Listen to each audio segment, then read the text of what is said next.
Tonight, we're hearing from the family of a Chicago public school custodian who they say was taken into ICE custody during a regular check-in last Friday. Randy Gyllenhaal's on the story. He's in the newsroom now with how members of the Lincoln Square neighborhood are responding to this detention. Randy? Well, Stephen and Allison, that school community rallying around the custodian, raising money. He was arrested alongside his wife and his children as ICE and Border Patrol are ramping up operations this summer.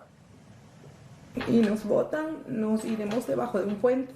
Alexis Padilla recounts the moment that separated her family. She says her husband, Josue Pira Hidalgo, was just trying to follow the rules last week by going to an immigration appointment downtown. The first thing they tell me is, you've been detained.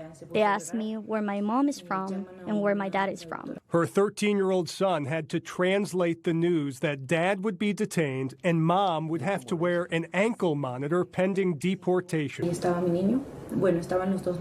My child was with me. Well, both my children were with me. I don't understand well English, so my child began to translate, but when he heard I had been detained, he began crying.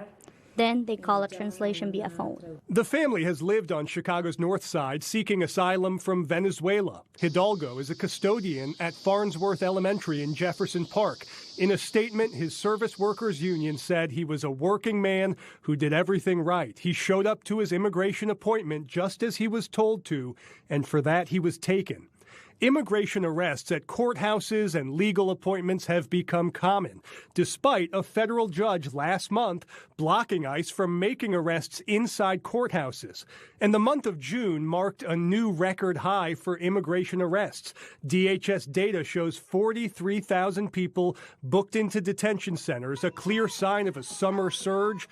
Last week, amid nationwide protests against ICE shootings, the DHS secretary said this. We're turning up the heat on the streets. We're out there working harder than we ever have because we've empowered our law enforcement to do their job. What I'm trying to do is remove us from the headlines every single day.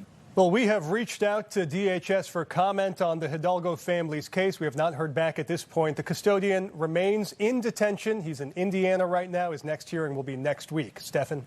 Randy Gyllenhaal, we appreciate the update. Thank you so much.